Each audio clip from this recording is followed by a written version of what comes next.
सन्तु किं मार्गणे कृते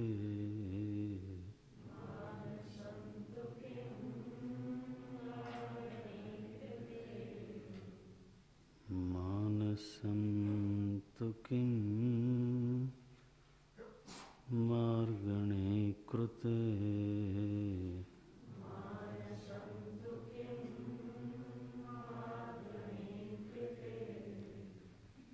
नैव मानसं मार्गार्जवात्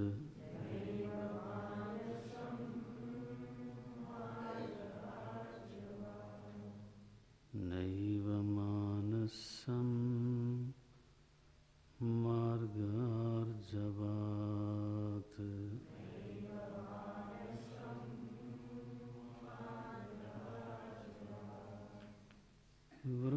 वृत्तयस्त्वहं वृत्तिमाश्रिताः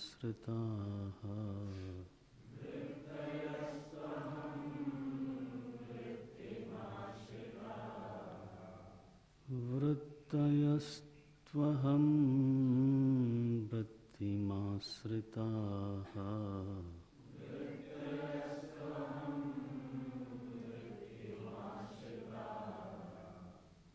वृत्तयो मनो विद्यहं मनः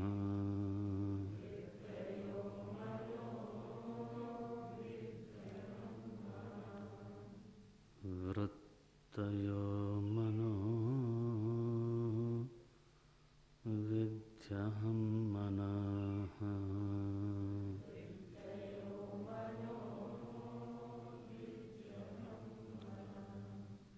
अहमयं कुतो भवति चिन्वतः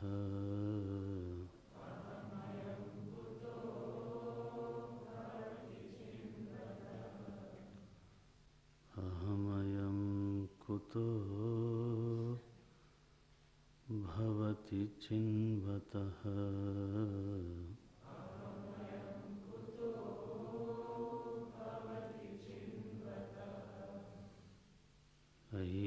ऐपतत्यहं निजविचारणम्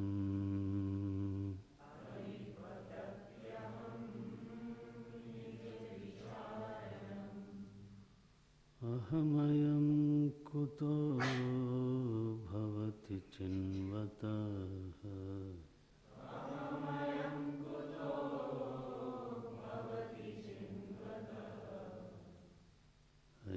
ऐपतत्यहं निजविचारणम्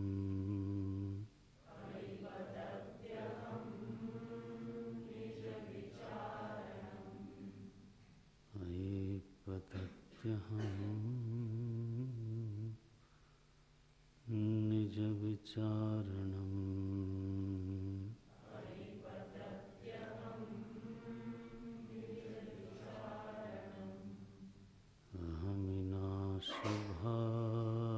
अहमिनाशभाज्यहमहं तया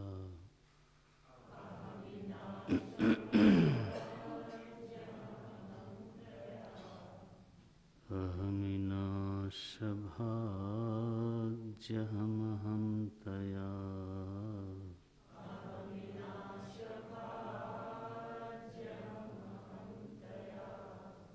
स्फुरति हृत्स्वयं परमपूर्णसत्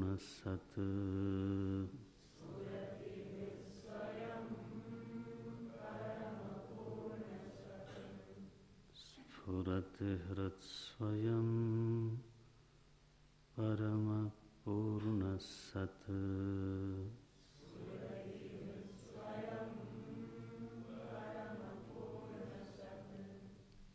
इदमहं पदाभिख्यमन्वहम्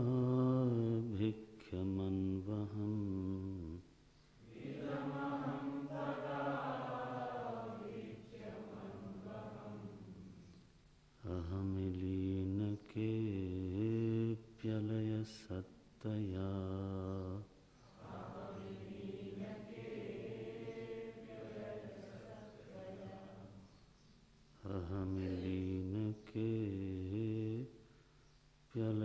सत्तया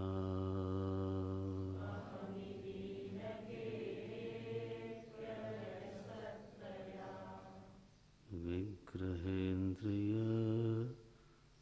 प्राणधीतमः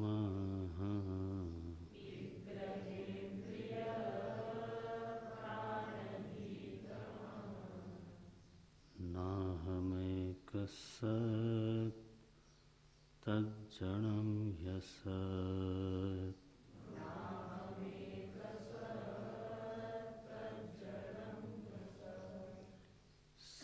सत्त्वभासिका चित्क्वेतरा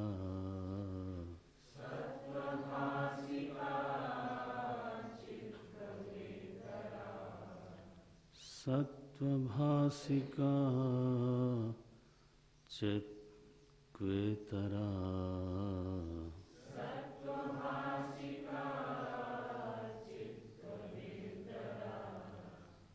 सत्तया हि चेत् चित्तया ह्यहम्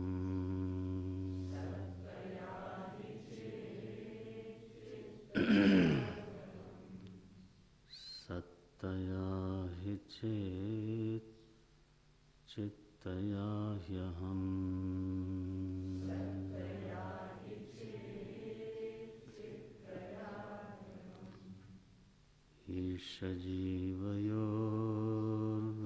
ईशजीवयोर्वेषधीभिदा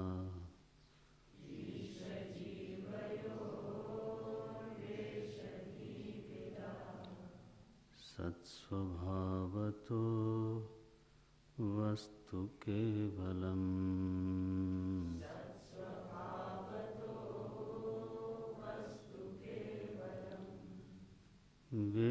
वेषहानतः स्वात्मदर्शनम्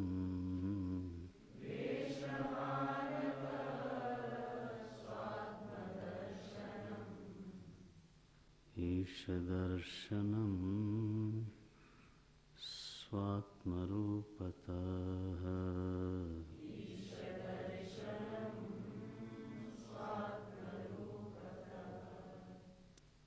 ईशदर्शनम्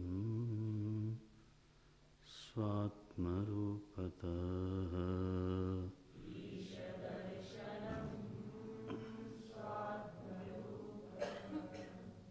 आत्मसंस्थितिः स्वात्मदर्शनम्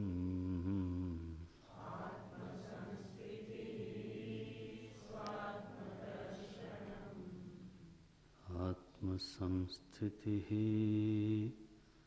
स्वात्मदर्शनम्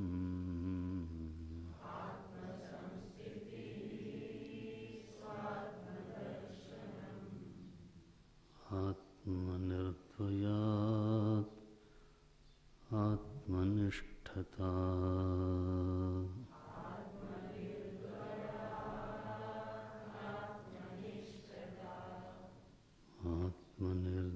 आत्मनिर्द्वयात् आत्मनिष्ठता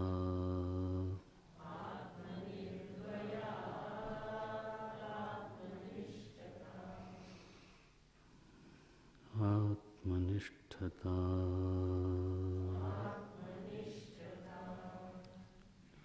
आत्मनिष्ठता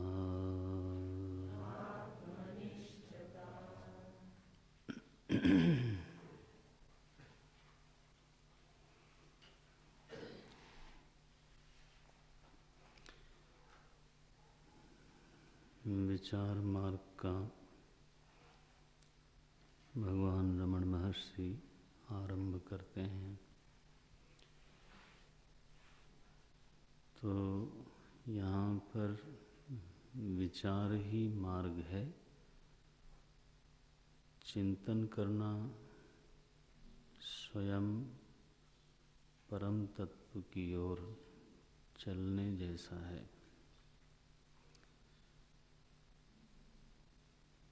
संकेत ये है, संदेश ये है कि जो कोई साधक तत्व की ओर बढ़ना चाहता है तो वो कर्म करके बढ़ना चाहता है भावना से बढ़ना चाहता है, योग करके बढ़ना चाहता है, उन तीनों का वर्णन किया गया। अगर वैसे बढ़ना है तो फिर भी चलने की रीति क्या होगी, किस तरह से साधक अपने परम लक्ष्य की ओर बढ़ सकता है।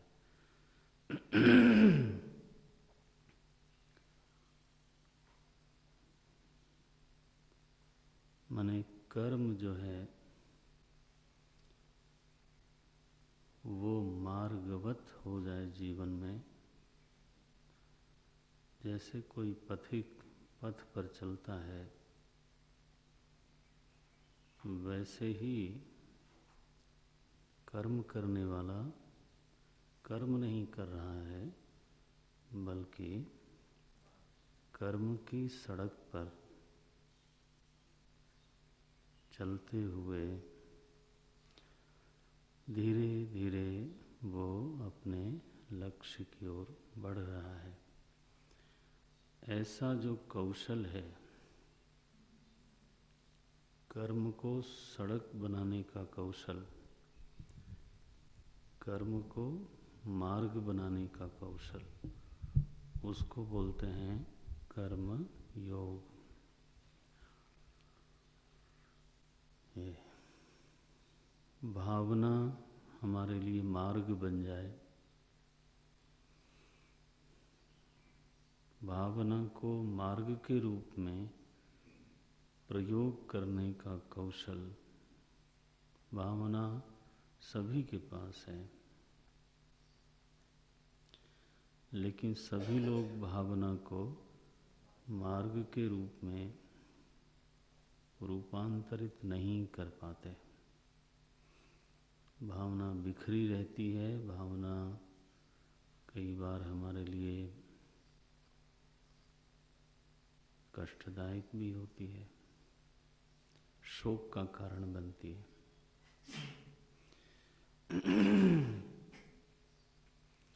और अगर दुर्भावना लगी हो तो फिर तो कहना ही क्या। तो भावना को मार्ग के रूप में सिद्ध कर लेना, इसका नाम भक्ति योग है। बड़ा प्यारा मार्ग है, ममता का निषेध नहीं करता, ममता का उपयोग करता है। सब कर ममता ताग बटोरी, मम पद मन ही बांध बरजोरी। देखो, ममता का निषेध नहीं किया, बल्कि उसी ममता का बड़ी कुशलता के साथ उपयोग कर लिया। ये इसको बोलते हैं कौशल। लोकोयम कर्म बंधना, कर्म तो बंधन है, लेकिन उसी कर्म का मार्ग के रूप में उपयोग कर लेना कितना बड़ा कौशल हुआ।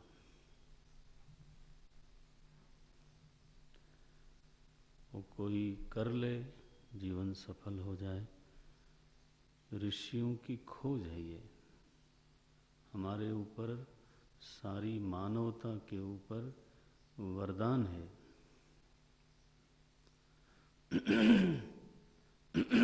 नारायण।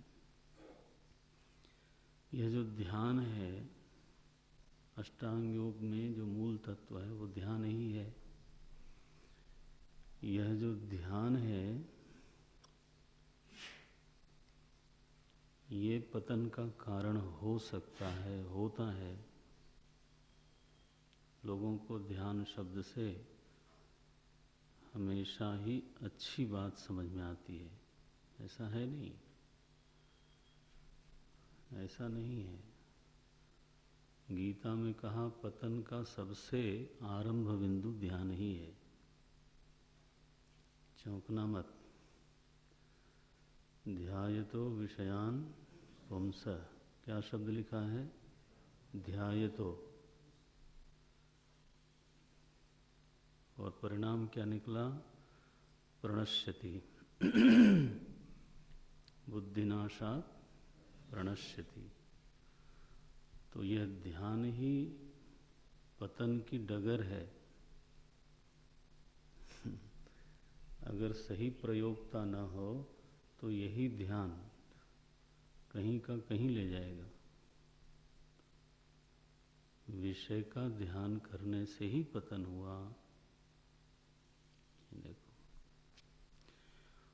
वह ध्यान जो बिखरा बिखरा रहता है और हमें कहीं का नहीं छोड़ता, वह ध्यान जो विषय के ऊपर टिका हुआ है और विषयोन्मुखी जीवन बना देता है, उसी ध्यान का उपयोग करके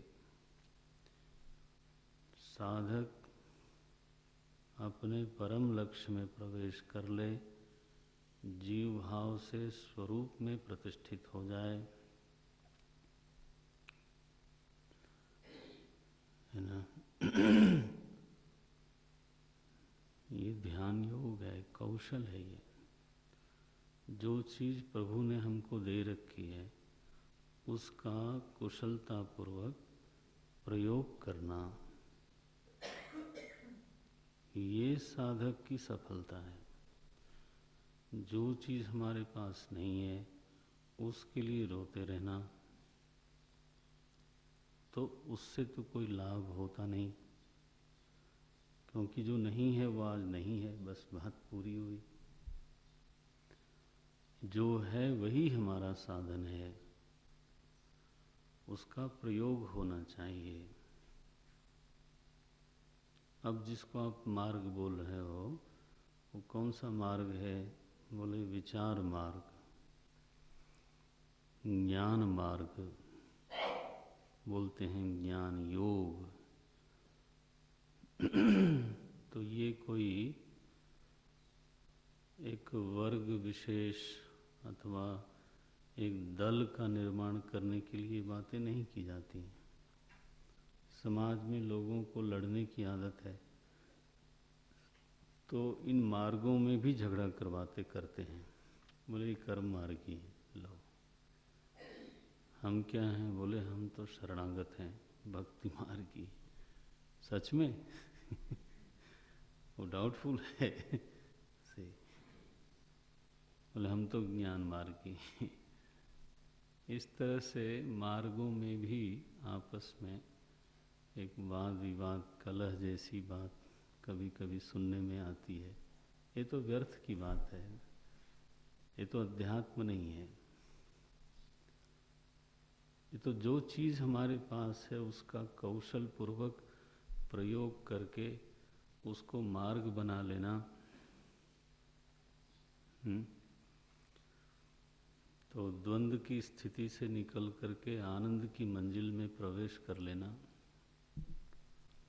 आखिर लक्ष्य तो यही है ना।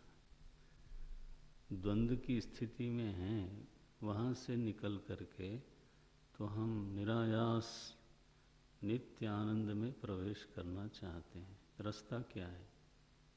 रास्ता चाहिए ना, आखिर चलना है तो। सड़क क्या होगी? बोले उसी सड़क का नाम कर्म मार्ग है, उसी सड़क का नाम भक्ति मार्ग है, उसी सड़क का नाम ध्यान मार्ग है। यही तो कहा जा रहा है कि ये जो चीज़ें हैं वो चीज़ें नहीं हैं, वो एक तरह से सड़क है। अब ये शब्द इसलिए बोल रहा हूँ क्योंकि मार्ग कहने पर भी इमेजिनेशन हो जाता है लोगों को। जो शास्त्र कहना चाहता है वो छूट जाता है। मार्ग अब मार्ग खुली बात कही जा रही है कि इट इज ए रोड, ये सड़क है, फिर भी छूट जाता है। योग माने उपाय, लेकिन योग माने फिर से कोई कल्पना। So we are expert in imagining something which is not real. हमने एक विशेषज्ञता प्राप्त कर रखी है, इसलिए मुझे एक बड़ा ही सड़क छाप शब्द का प्रयोग करना पड़ा। क्या है वो शब्द? सड़क। बोले अब विचार की सड़क पर चलना है। कहाँ से आरंभ होता है ये? एक प्रश्न से आरंभ होता है। और मैं ऐसा मानता मैंने, मेरी क्या औकात मानने जानने की। शास्त्रों को पढ़ने से जो बात हमको समझ में आई है वो ये है कि विचार मार्ग का पथिक कर्म योग, भक्ति योग, ध्यान योग की साधना करता ही है, बल्कि काफ़ी हद तक कर चुका है। उसके बिना विचार मार्ग आरंभ होता नहीं। आपने देखा ही है, भक्ति में भी चिंतन अंतिम पड़ाव है, ध्यान योग में भी चिंतन अंतिम पड़ाव है। अब मैं गीता का एक श्लोक बोलता हूँ, तो उसको जब आप नोट में लिखते हो तो, क्योंकि मेरे बोलने पर कई बार पूरा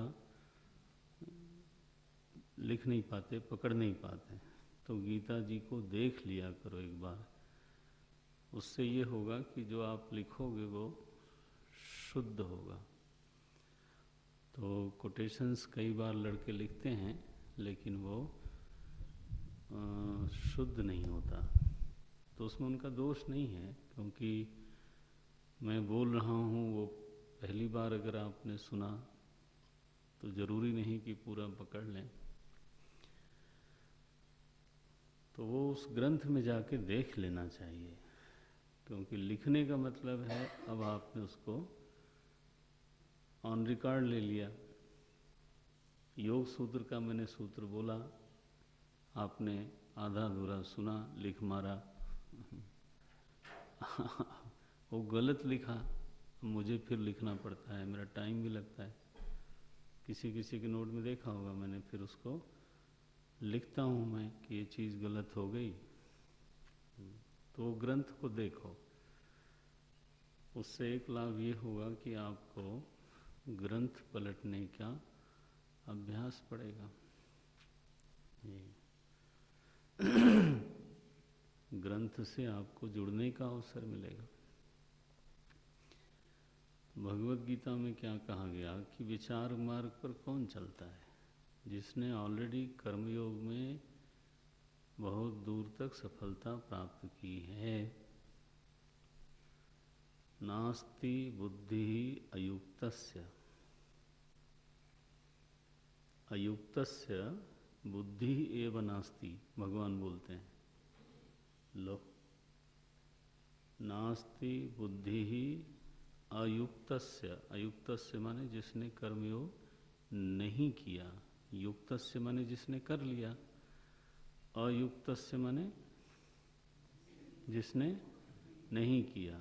भगवान कहते हैं उसके पास बुद्धि उत्पन्न नहीं होती। अब बोलो, नास्ति बुद्धि अयुक्तस्य न चायुक्तस्य भावना, न चा भावयत शांति, अशांतस्य कुतः सुखम। मंजिल क्या है? सुखम। ये देखो,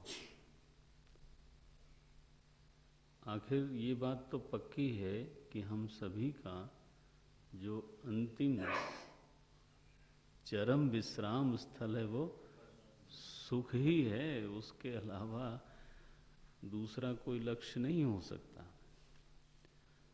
और भगवान आक्षेप करते हैं, बोले कुतः सुखम तुमको कैसे मिलेगा ये? तो बुद्धि मार्ग पर, विचार मार्ग पर चलने वाला साधक एकाग्र तो है ही है, उसका अंतःकरण सूक्ष्म है, अंतर्मुखी है, निर्मल है, अनाग्रही है।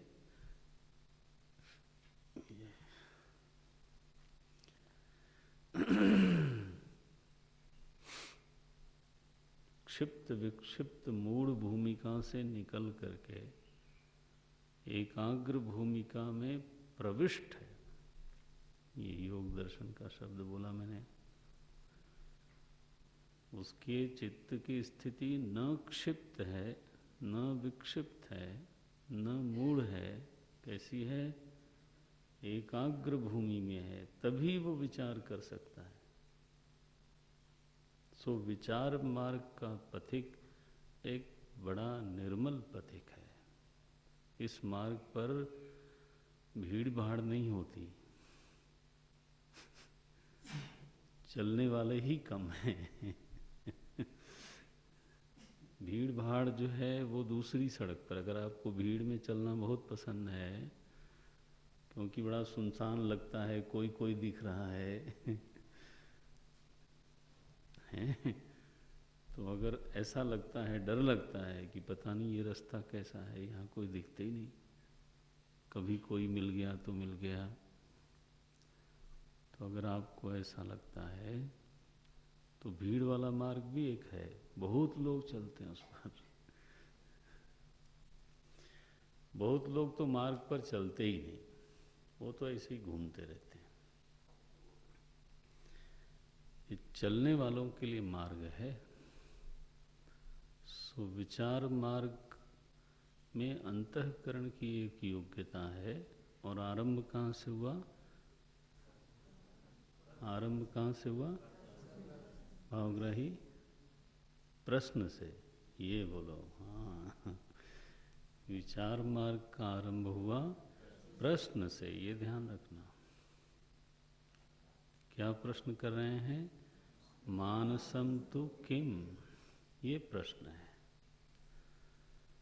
इति मार्गणे कृते सति, सप्तमी का प्रयोग होता है शर्त लगाने के लिए, यानी ऐसा कर लेने पर, ऐसा करने से, इसको बोलते हैं सती सप्तमी का प्रयोग करना। माने ऐसा हो जाए तो, ऐसा कर लेने पर, ये हिंदी में जैसे आप बोलते हो। तो मार्गणे कृते क्या प्रयोग करेंगे? सती, सप्तमी विभक्ति है ना, तो मार्गणे कृते सती। अगर इस प्रश्न को लेकर के कोई बहुत अच्छी तरह से चिंतन करे, विचारणा करे, शोधन करे, तो वो किस निर्णय पर पहुंचेगा? बोले नैव मानसम। ये निर्णय होगा, ये निश्चित है। रमण महर्षि लिख के दे देते हैं कि अगर सचमुच इस प्रश्न पर आपने शोधन किया है तो आपकी अंतिम निष्पत्ति ये होगी कि मन नाम की कोई चीज नहीं है। संकेत ये भी है कि यदि यह निष्पत्ति नहीं निकली तो आपका चिंतन अभी अधूरा है, अभी आपको और सोचना चाहिए, अथवा सोचने का तरीका बदलना चाहिए। You have to think more or you have to rethink.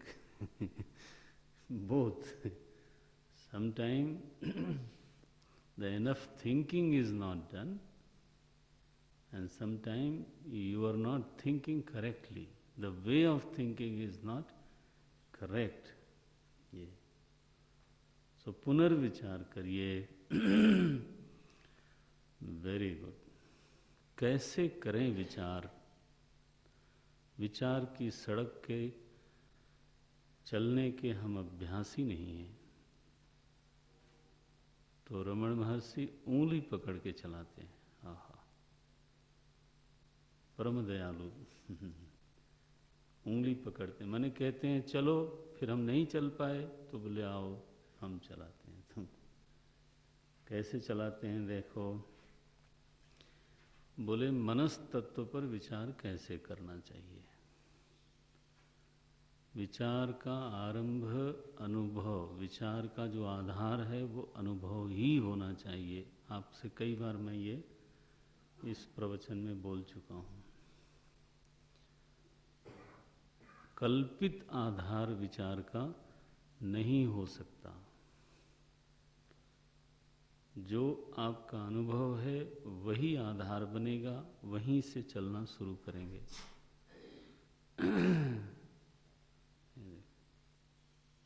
हर क्षेत्र में, मैंने कई बार ये विषय इस ग्रंथ में आया है, तो जिसको याद रह जाए वो आगे बढ़ेगा। मैं ये नहीं उम्मीद करता कि सभी को चीज़ें उतनी ही गहराई से पकड़ में आएंगी या याद रहेंगी। वो तो जिसमें ललक है वो दिल से लगा बैठता है, हाँ ये बात, वो तो he is waiting for the new points, he is waiting for the something. और नहीं तो बस जैसे तैसे होता है।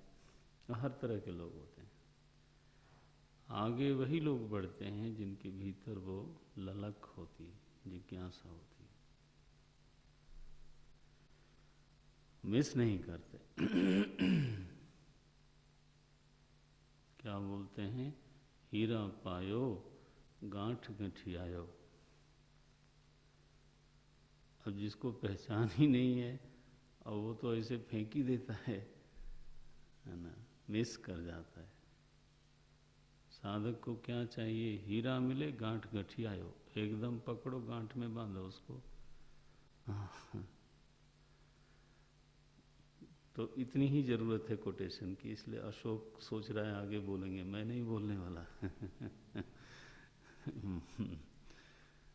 भगवान शंकराचार्य जी को पढ़ना, जब बाहर से पढ़ेंगे हम लोग, उद्धरण वो उतना ही देते हैं जितना प्रसंग को पुष्ट करे।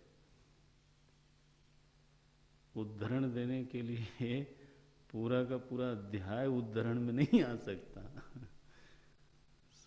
ध्यान दें। अनुभव क्या है, बोले तुम्हारा मन के बारे में खुद तुम्हारा अनुभव क्या है। थियरीज को थोड़ा छोड़ दो। थियरीज तो बहुत तरह की हैं। माने इस विश्व के बहुत सारे विचारक ऐसा मानते हैं कि जो मस्तिष्क है वही मन है। Mind is a physical organ. ध्यान रखना, ये मूर्ख लोग नहीं बोल रहे हैं। This is what your medical science is saying. ये आपका जो साइकोलॉजी डिपार्टमेंट है, साइंस कहा जाता है उसको। मैंने कितने साइकेट्रिस्ट से ये पूछा होगा कि आप साइकोलॉजी पे, मनोविज्ञान पे अध्ययन करते हो, अध्यापन करते हो, मन का विज्ञान क्या है वो छोड़िए, मन क्या है वो बताओ, आपके मत में मन क्या है, परिभाषा कर लो पहले उसकी, फिर उसका विज्ञान क्या है देखेंगे। So this is what the answer comes. Mind, मन एक ऐसी चीज है जिसके जरिए आप सोचते, समझते, अनुभव करते हो। हमने कहा वो तो ठीक है, ये तो उसका काम हो गया। वो वस्तु क्या है? सो बोले is a physical organ, brain है, मस्तिष्क है। और जब हम दवाई देते हैं तो उसी को लक्ष्य में रख करके देते हैं। देखो, तो हमने औषधि विज्ञान का भी विकास किया है इसी मान्यता का आधार बना करके। तो हम आपको सुला सकते हैं, आपको डिप्रेशन में ले जा सकते हैं दवाई देके, सेडेशन में ले जा सकते हैं दवाई दे करके। आपको ऐसी भी दवाई दी जा सकती है कि जिसमें चाहे थोड़ी देर के लिए सही, लेकिन आप उल्लसित हो जाओ। उल्लास की मनस्थिति में भी आपको लाया जा सकता है। ये देखो, the medicine will force the hormone, कि आप उस समय बिल्कुल हिप हिप हुर्रे करते रहोगे। देखो सो मन क्या है? अगर उनसे रमण महर्षि का ये प्रश्न दोहराया जाए, मानसम तो किम, उत्तर क्या आएगा? मस्तिष्कम एव मनः। हाँ, यही कहना पड़ेगा। अच्छा, अगर ऐसी स्थिति मानते हैं हम, और उसे मानने का आधार है, ये न समझना कि निराधार बात है ये। आफ्टर ऑल इतने बड़े बड़े विद्वान हैं, इतना शोध किया है उन्होंने, और आपके मन का संचालन कर सकते हैं दवाइयों के द्वारा। तो जिस मान्यता को बेस करके उन्होंने औषधि बनाई, वो मान्यता एकदम निराधार तो नहीं हो सकती। वो दवाई काम कर रही है। ठीक है ना? ओहो, अगर इस मान्यता को हम एक बार स्वीकार कर लें, इस थ्योरी को, इस सिद्धांत को हम स्वीकार करें कि मन देह का ही एक अंग है, तो ये तय होगा कि देह के समाप्त होने पर मन को भी समाप्त होना चाहिए। हो गया। देह को जला देने पर हाँ, मन भी जलेगा। फिर न भी जलाओ, उसको आप रखे रहो। आइंस्टाइन का ब्रेन रखा हुआ है म्यूजियम में, but poor fellow is not capable of thinking anything. He was the brightest scientist once upon a time. आज वो रखा तो हुआ है, so that becomes a showpiece. So मस्तिष्क, अगर तो मन शरीर का ही हिस्सा है जिसको मस्तिष्क बोलते हैं, तो फिर तो जो कंटिन्यूटी ऑफ लाइफ है, जीवन का सातत्य का जो सिद्धांत है, वो निराधार हो गया। आप समझते हो? एक सिद्धांत, आप विचार मार्ग के पथिक बनो, भगवान करे। एक सिद्धांत इधर से उधर करेंगे आप, निर्णय कहीं और कहीं पहुंचेगा। क्या निर्णय निकला? कि जीवन सतत नहीं है। पहले नहीं था, बाद में कैसे रहेगा? मन तो जल गया,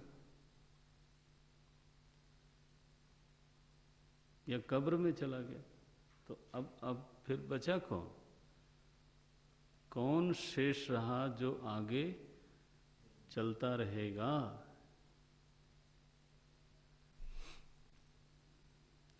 ये तो इस सिद्धांत में फिर ये अधूरापन आता है, या इस सिद्धांत में शंका जन्म लेती है। कब?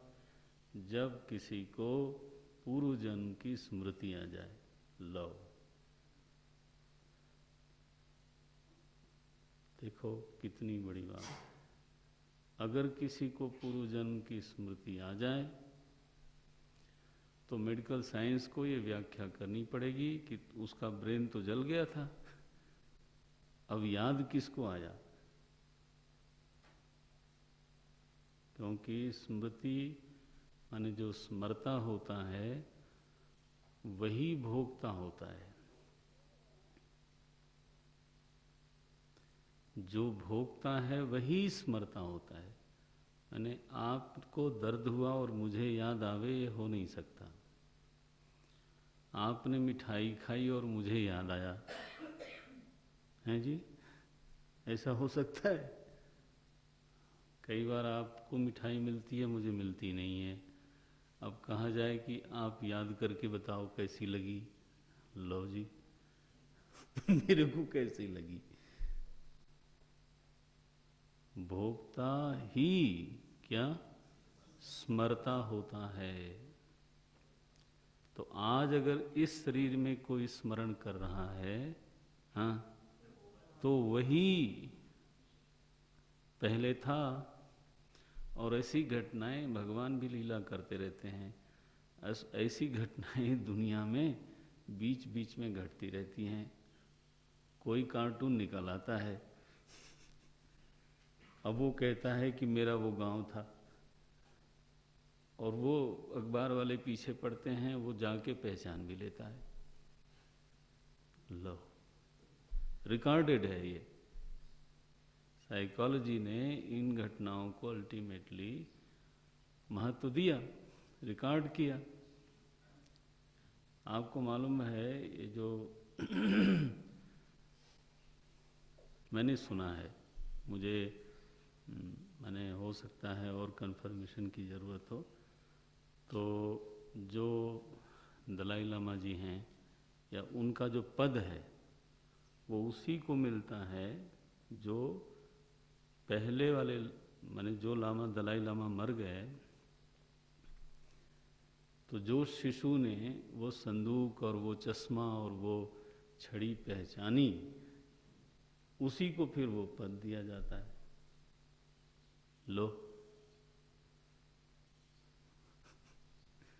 अब अगर ऐसी स्थिति है तो ब्रेन तो फिर मन नहीं हो सकता, क्योंकि स्मृति तो आखिर मन में ही होती है, और मन ऐसी चीज की याद कर रहा है जो इस शरीर में घटी ही नहीं। आप देखो, तो that gives a big jolt to a person. एक आदमी को हिलाने वाली घटना है कि आखिर ये कैसे हुआ। अब मुझे गुरुजी बता रहे थे कि अमेरिका में एक थेरेपी चली है। क्या थेरेपी है कि हिप्नोटाइज करते हैं वो आपको, मरीज को, और उसको पूर्व जन्म में ले जाते हैं, और वो वैसी आवाज़ भी बोलता है और उससे पूछते रहते हैं, and he goes on talking in a different mood.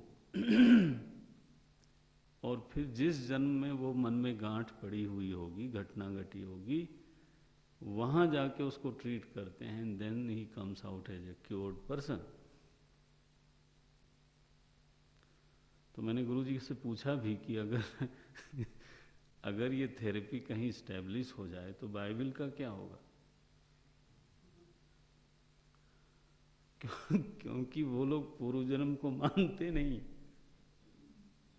और अगर एक, तब तो मेरे ख्याल से एक और गैलीलियो को फांसी पे चढ़ना पड़ेगा।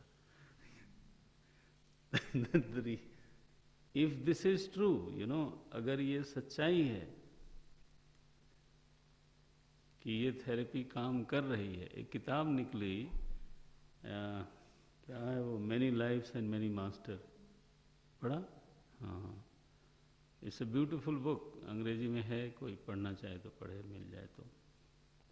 Many lifes and many master.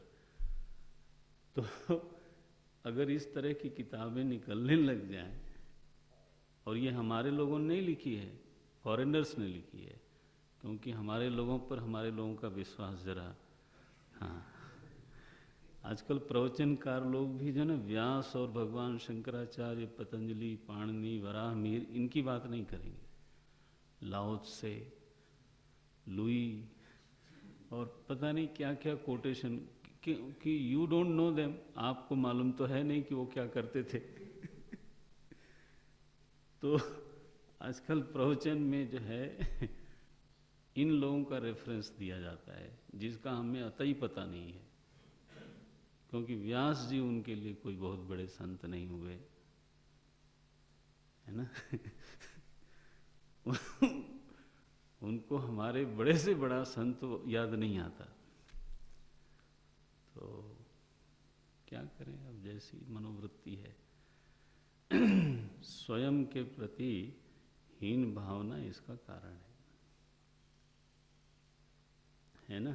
अपनी संस्कृति, अपने इतिहास, पुरुषों के प्रति गौरव बुद्धि है नहीं, उनके प्रति समझ है नहीं। जो हीन भावना है वो इस तरह की वृत्ति पैदा करती है। हम लोग जब स्कूल में पढ़ते थे, बल्कि इंटरमीडिएट तक, तो कोई कोटेशन अंग्रेजी में लिखने का बड़ा महत्व मानते थे। एग्ज़ाम में अगर कोटेशन लिखना हो तो हिंदी में लिखने पर शायद नंबर न मिले, उसको अंग्रेजी में लिखना चाहिए, तो वो नंबर मिल जाता था, क्योंकि टीचर भी तो हिंदुस्तानी ही था।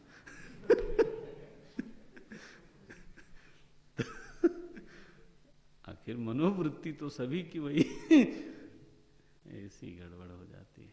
एनीवे, तो वो किताब ये कहती है कि जीवन सतत है।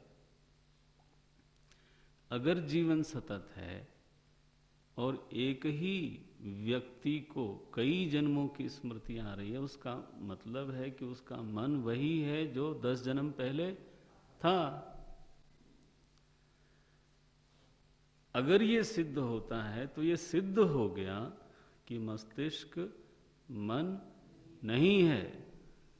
ये देखो, विचार आपको निष्पत्ति देता है। अब अगर प्रश्न आया कि अगर मन मस्तिष्क नहीं है तो क्या वस्तु है? वेदांत में आपने तत्वबोध में पढ़ा अभी कि मन सूक्ष्म शरीर का अवयव है, स्थूल शरीर का नहीं है। वो आपने पढ़ा, वो ठीक है, लेकिन फिर उसका पाचन होना चाहिए, उसका इम्प्लीकेशन होना चाहिए, उसको अप्लाई करो आप।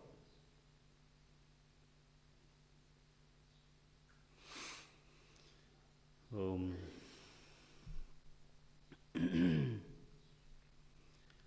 तो कैसे करें? ये तो ठीक है, एक सिद्धांत हमने टटोला और ये पता चला कि उसमें कमियां हैं। मानसम तो किम मस्तिष्कम, बोले नहीं, वो तो नहीं हो सकता। फिर क्या वस्तु है वो? बोले बहुत न सोचिए, अभी बहुत ग्रंथ बाकी हैं। आपको अपना मन किस रूप में अनुभव में आता है, उस अनुभव को पकड़िए। थियरीज को थोड़ी देर के लिए विश्राम करने दीजिए। अनुभव क्या है आपका? मन किस रूप में आपको अनुभव में आता है? बोले वृत्ति के रूप में अनुभव में आता है। सोच के देखो, कॉपी में लिख लो, लेकिन अपने भीतर भी देख लो कि आपको मन के होने की अनुभूति कब होती है? जब वृत्तियां होती हैं। और जब वृत्ति का लय हो गया तो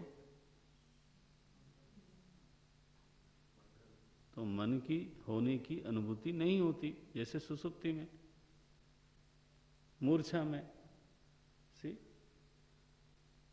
सो आप अपने अनुभव को बेस क्यों नहीं करते हो? वृत्ति के होने पर ही मन का होना मालूम पड़ता है। बोले हाँ, ये ठीक है। अगर ये ठीक है, अगर ये समझ में आता है, तो फिर हम ये बोलते हैं वृत्तयो मनो। बस देखो क्या लिखा, निचली पंक्ति, वृत्तयो मनो। ये श्लोक जो है ना, अमृत हैं। ये जब पूरा पढ़ लोगे ना आप वेदांत, थोड़ा प्रस्थानत्रयी, फिर लौट के आना, फिर आपको दिखाई देगा कि इसमें क्या क्या लिखा है। लेकिन आरंभ में पढ़ाना पड़ता है जस्ट आपको संस्कार देने के लिए। वृत्तयो मनो, कैसा बोलेंगे? वृत्तयः बहुवचन है, वृत्तियां मन हैं। ओह गॉड। वृत्तियां क्यों कहा जा रहा है? क्योंकि एक वृत्ति होती नहीं, वृत्ति का एक प्रवाह चल रहा है भीतर। ध्यान में यही सब देखना पड़ता है। कोई कोई लोग बोलते हैं एकाग्रता का नाम ध्यान है, गलत है वो, ध्यान रखना। हाँ, ध्यायी, जो ध्येय शब्द है संस्कृत में, ध्येय चिंतायाम। महर्षि पाणिनि ने ध्यान शब्द का अर्थ क्या किया? चिंतन करना। ध्येय चिंतायाम। एकाग्रता तो उस ध्यान का सहायक है। एकाग्रता ध्यान नहीं है। गुरुदेव तो बराबर ये बात बोलते थे, concentration is not meditation. Then why two words? If concentration itself is meditation, then meditation शब्द बोलने की जरूरत क्या है? So meditating, even in English, meditating means thinking. Meditated murder means what? कि you have first contemplated on it, है ना? आपने खूब सोच के समझ के फिर किया है। तो इवन इंग्लिश में meditation does not mean concentration, no. So चिंतन उसी का नाम ध्यान है। जब आप आंख बंद करते हो तो जितना संभव हो इन चीजों को देखो। जो शास्त्र में कहा गया है वो आपके भीतर की चीज है। तो वृत्ति अगर दिखाई देती है तो ये भी दिखाई देगा कि वृत्ति एक तो नहीं है। वृत्ति तो एक प्रवाह है पूरा। एक वृत्ति जाती है, फिर दूसरी जाती है, फिर तीसरी, चौथी। भीतर एक नदी बह रही है। इसलिए योग दर्शन पर जो व्यास भाष्य लिखा गया उसमें एक वाक्य आया, चित्त नदी उभयथा वाहिनी। बहुत सुंदर है। चित्त नदी उभयथा वाहिनी, भोगाय अपवर्गाय च। बोले चित्त की जो नदी है वो दो तरफ बहती है, भोग के लिए और अपवर्ग के लिए। साधक के चित्त की नदी किधर बहती है? बोले अपवर्ग के लिए, मोक्ष के लिए। और विलासी के चित्त की नदी जब देखो तब दौड़ी जा रही है। हमारे आचार्य लोग कैसे लिखते हैं, इनको छोड़ के लाओ त्से को पकड़ते रहते हैं।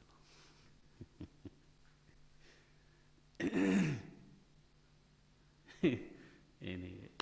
सो वृत्ति मन है, ये हमारा अनुभव है।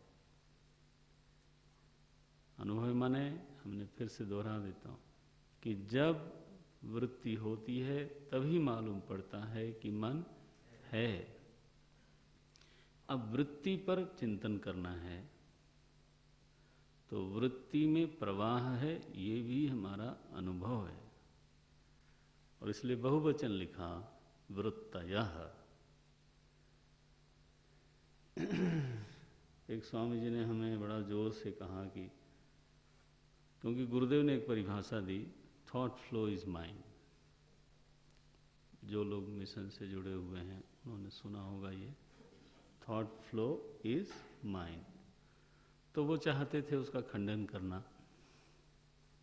भाई विचारक लोग हैं, ठीक है, अब स्वागत है सबका। तो उन्होंने कहा thought flow is not the mind. मैं बैठा था वहाँ as a chief guest, Prayagraj की बात है। He said thought itself is mind.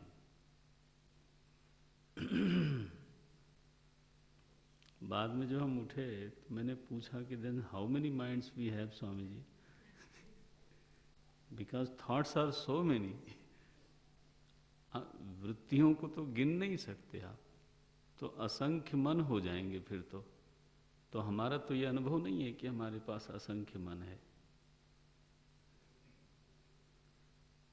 अब हमें कोई उनको नीचा दिखाने का भाव नहीं था, बट द पॉइंट इज कि हमारे गुरुदेव की किसी बात पर टिप्पणी कोई करे तो इट्स माई ड्यूटी टू सी कि how far he is right. देखो वो तो ठीक बात नहीं है। मन में एक प्रवाह है, अनुभव सिद्ध है, मना कैसे करते हो आप? सो वृत्तियां अनेक हैं, एक बात ये तय हुई, उनमें प्रवाह है। प्रवाह का मतलब है कि घाट के पास अगर आप बैठे हो तो एक नदी का पानी बह रहा है, दूसरा सामने आ रहा है। यही प्रवाह की अनुभूति तो यही है ना। तो हम भी भीतर देखते हैं तो एक वृत्ति टिकी हुई नहीं रहती। दैट्स वाई वी से प्रवाह है, फ्लो है, कि एक वृत्ति आती है चली जाती है, दूसरी आती है, फिर हमारे सामने तीसरी आती है। जैसे घाट पर बैठे हुए व्यक्ति के सामने निरंतर नया नया जल आता रहता है, वैसे ही हमारे भीतर निरंतर नई नई वृत्तियां आती रहती हैं। ये कोई कल्पना नहीं है, ये हमारा आपका साक्षात अनुभव है। और इसलिए ये सही है कि विचारों में एक प्रवाह है, वृत्तियों में एक प्रवाह है। ये भी बात पक्की हो गई। अब तीसरी बात, प्रत्येक वृत्ति में विषय होता है। निर्विषय वृत्ति हो नहीं सकती, होती नहीं।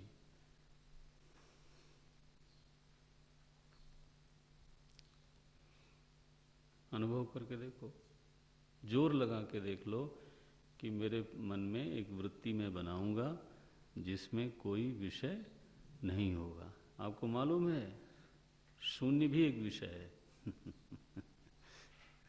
अगर कोई शून्याकार वृत्ति बनाएगा तो शून्य भी एक विषय है। It becomes an object of your thought.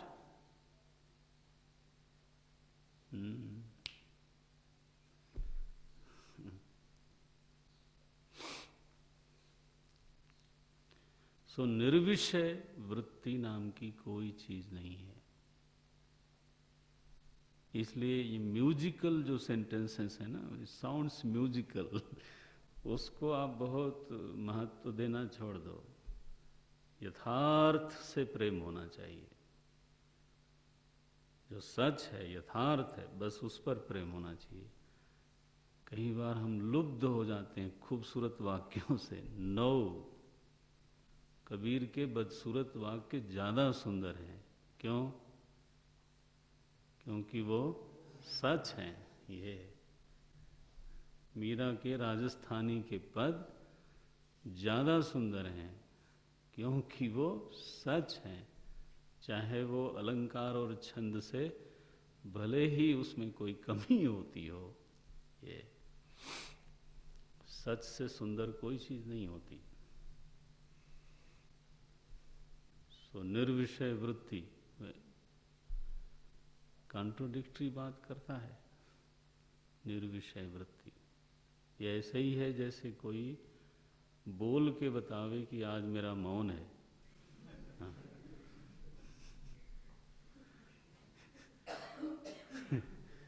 इसको बोलते हैं हमारे तर्कशास्त्र में वदतो व्याघात दोष। लिख लेना, वदतो व्याघात दोष। बोलते ही कॉन्ट्रोडिक्शन हो गया, व्याघात हो गया।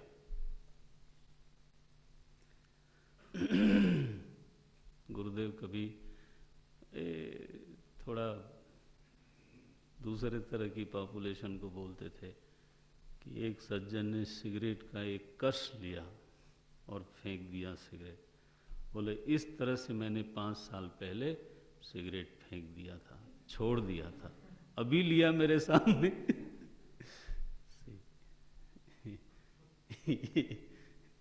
इसको बोलते हैं सेल्फ कॉन्ट्रडिक्शन इंग्लिश में। और हमारे पुरानी भाषा में, तर्कशास्त्र की भाषा में वदतो व्याघात दोष है। निर्विषय वृत्ति, व्हाट आर यू टॉकिंग?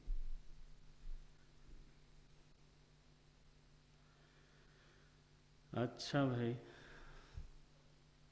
नौ वृत्ति में एक तो बात ये हुई कि वृत्ति के होने पर ही मन के होने का अनुभव होता है, पहली बात। दूसरी बात, वृत्तियां अनेक हैं, उनमें प्रवाह है।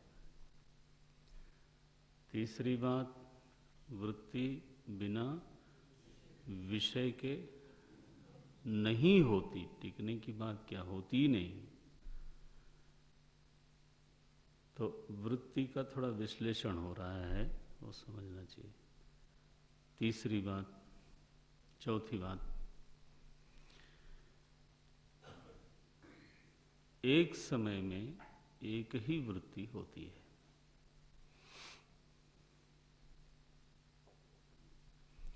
एक समय में अनेक वृत्तियां नहीं होती। जब हम थोड़ा और बड़े ग्रंथ पर चर्चा करेंगे तब ये बिंदु आपके लिए गंभीर बिंदु हो जाएंगे। अभी आप इतना मन में रख लो और अपने भीतर इसकी जांच करो, क्योंकि लक्षण परीक्षा च, परीक्षा किए बिना पाचन नहीं होता। जांच करो। एक समय में कई बार हमको लगता है कि एक ही साथ 4-5 वृत्तियां हैं। हमें एक विचारक हैं, बड़े अच्छा बुद्धिमान व्यक्ति हैं, बोले Swami ji this I fail to understand, ये नहीं समझ में आता। क्यों नहीं आता? बोले हमें तो ऐसा लगता है कि कॉन्फ्रेंस हो रही है, जैसे गोल मेज कॉन्फ्रेंस हो, 4-5 लोग बैठे हों, एक आदमी कुछ कहता है, दूसरा आदमी कुछ कहता है। वैसे जब मैं बैठता हूँ तो आई कन्वर्स विद माई सेल्फ, मैं अपने से बातचीत करता हूँ। तो एक विचार आता है, उसका प्रतिरोध करने के लिए दूसरा आता है, तीसरा समर्थन करता है, चौथा फिर खंडन करता है। इसे कॉन्फ्रेंस की तरह लगता है। आप समझते हो, जो सोचने वाले लोग हैं तो उनका अपना ही एक रूप होता है। तो हमने कहा ये पांचों एक साथ बात करते हुए दिखाई देते हैं क्या आपके गोल मेज पर? अगर भीतर आंख बंद करने पर if the conference is going on, तो वो बारी बारी बोलते हैं कि एक ही साथ पांचों बोलते हैं? बोले महाराज अगर बारी बारी से ना बोलें तब तो हमारी पार्लियामेंट हो जाएगी। अगर पांचों इकट्ठे बोलने लग जाएं तो then it will not be my brain, it will become the बोले नहीं, बारी बारी से ही बोलते हैं। सो बारी बारी से बोलते हैं तो एक साथ 5 वृत्तियां हैं, ये क्यों बोल सकते हो आप? फिर तो एक वृत्ति गई, फिर दूसरी आई, फिर तीसरी आई। प्रवाह ही सत्य है, और प्रवाह में एक समय में एक ही जल होता है।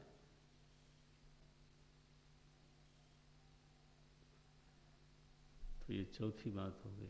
पांचवी एक और बात समझ लो, वृत्ति में एक ही साथ अनेक विषय हो सकते हैं। हाँ, वृत्ति में एक ही साथ अनेक विषय हो सकते हैं। एक विषय भी हो सकता है और अनेक विषय भी हो सकता है। एक ही संकल्प में 50 चीजें हो सकती हैं, इतनी क्षमता है। बहुविषया वृत्ति है ना। आप पेंटिंग देखते हो ना, उसमें मान लो 10 चीजें हैं एक पेंटिंग में, एक ही समय में पूरी पेंटिंग देखते हो, ठीक है? तो उसमें हिरन भी है, तो उसमें उसके पीछे शेर भी लगा हुआ है, उसमें पेड़ भी है, एक नदी भी है, कुछ चिड़िया भी उड़ रही हैं।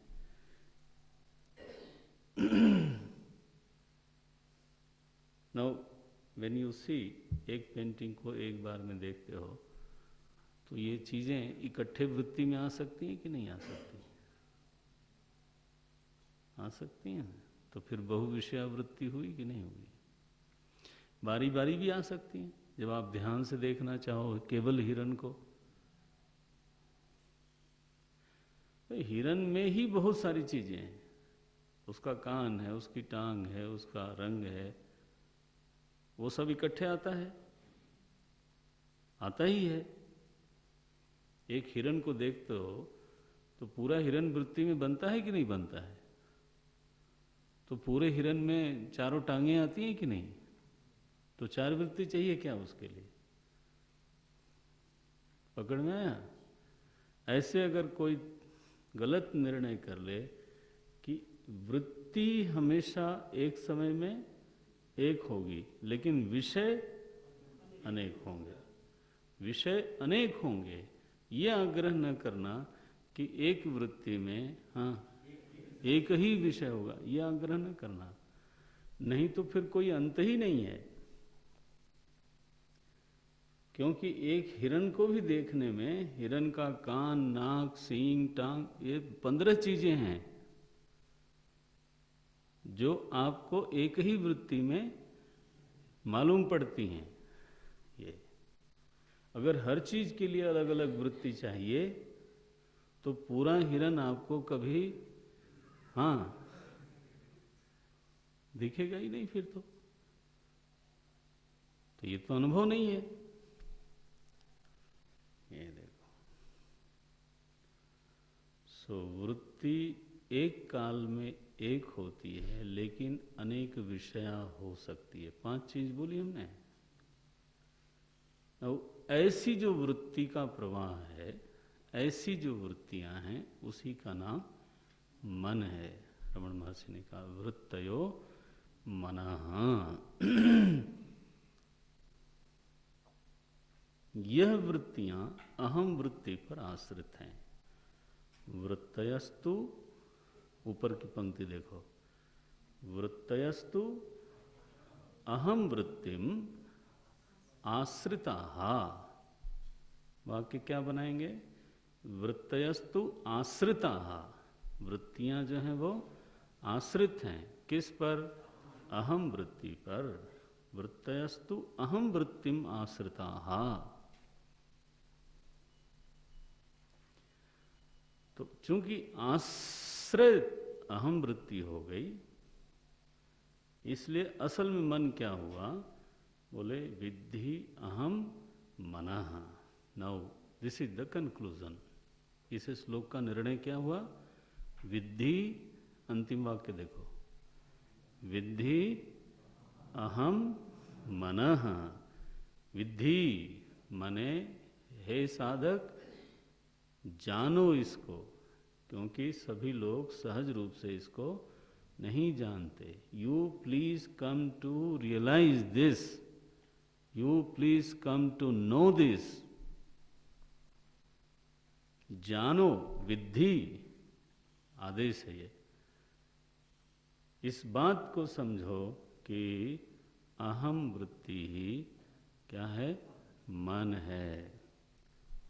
तो हमने ये जो 3 वाक्य हैं उसका अनुवाद किया, कल करेंगे चर्चा इस पर। आज मैंने केवल एक छोटे वाक्य पर चर्चा की है। क्या है वो? वृत्तयः मनः। याद रखना चर्चा का केंद्र कहाँ रहा।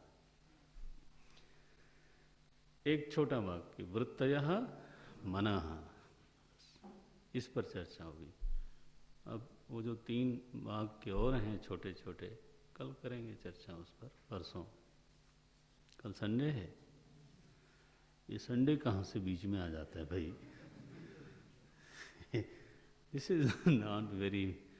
लेकिन अब आपको कपड़े सपड़े धोने पड़ते हैं, तो और कई लोग जो हैं पैदल चामुंडा जी की भी योजना बनाते हैं। भाई संडे ना हो तो योजना ही ना बने, योजना ना बने तो निरस्त भी ना हो। अब बनी नहीं तो बिगड़ेगी कैसे? ओम तत्सत। ओम पूर्णमदः पूर्णमिदं पूर्णात् पूर्णमुदच्यते पूर्णस्य पूर्णमादाय पूर्णमेवावशिष्यते। ओम शांति शांति शांति।